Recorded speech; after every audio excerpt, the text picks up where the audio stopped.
అన్నమయ్య జిల్లా రాయచోటిలో municipal chairman Fayaz బాషా అధ్యక్షతన సర్వసభ్య సమావేశం నిర్వహించారు. ఈ సమావేశానికి మున్సిపల్ కమిషనర్ తో పాటు కౌన్సిలర్లు హాజరయ్యారు. అనంతరం రాయచోటి మున్సిపాలిటీ పరిధిలో పలు అభివృద్ధి పనులపైన చర్చ నిర్వహించారు. రాయచోటిలో విషజ్వరాలతో ప్రజలు ఇబ్బందులు పడుతూ ఉన్నారని టీడీపీ కౌన్సిలర్ ఆరోపించారు. మున్సిపల్ శాఖలో పనిచేసే అధికారులు రాయచోటి అభివృద్ధిపైన దృష్టి పెట్టాలని, కౌన్సిలర్ల దగ్గర పనిచేయాల్సిన అవసరం లేదన్నారు.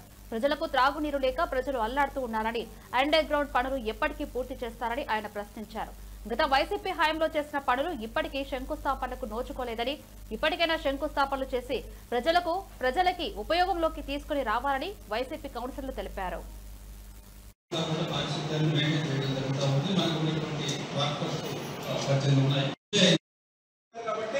మున్సిపాలిటీలో ఎంతమంది వర్క్ చేస్తున్నారు, వాళ్ళు ఎక్కడెక్కడ వర్క్ చేస్తున్నారు అనేది బాధ్యతయుతంగా పనిచేస్తున్నారు లేదని మా కౌన్సిలర్లతో పాటు మేము కానీ రెస్పాన్సిబిలిటీ చేసుకుంటాం. మున్సిపాలిటీలో దోమలతో ఒక పక్కేంటంటే విషజ్వరాలతో లక్షలాది వెచ్చించి సుదూర ప్రాంతాలకు వెళ్తే పరిస్థితుంది. బెంగళూరు వంటి ప్రాంతాలకు పోయి కొంతమంది అర్ధాంతరంగా చిన్నపిల్లలు చనిపోయే పరిస్థితుంది. అందుకని దయవుంచి గత రోజులు ఏంటంటే మాకు తెలుసు, కొంతమంది ఇక్కడ ఉండే వాళ్ళు ముందు నుంచి ఉన్న వాళ్ళకి తెలుసు. మేమేంటంటే 2-3 సార్లు కౌన్సిలర్గా కానీ ఇక్కడ ఉన్నాం. ఉన్నా కానీ ఏడా మున్సిపాలిటీలో సంతకాలు పెట్టడానికి ఎవరుంటారు, ముందు వాళ్ళు మధ్యదారులు వెళ్ళిపోతారు, ఇట్లో అట్లో వెళ్ళిపోతారు.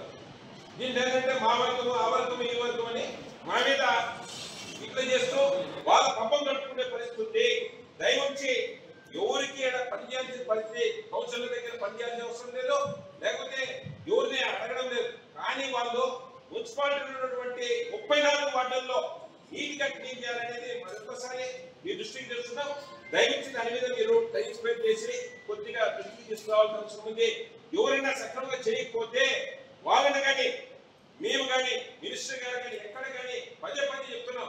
ఈ మున్సిపాలిటీలో ఏంటంటే నీటి క్లీన్ లేదు, ఎక్కడ దోమలు అక్కడ ఉన్నాయి, కాలువలు క్లీన్ చేయలేదు,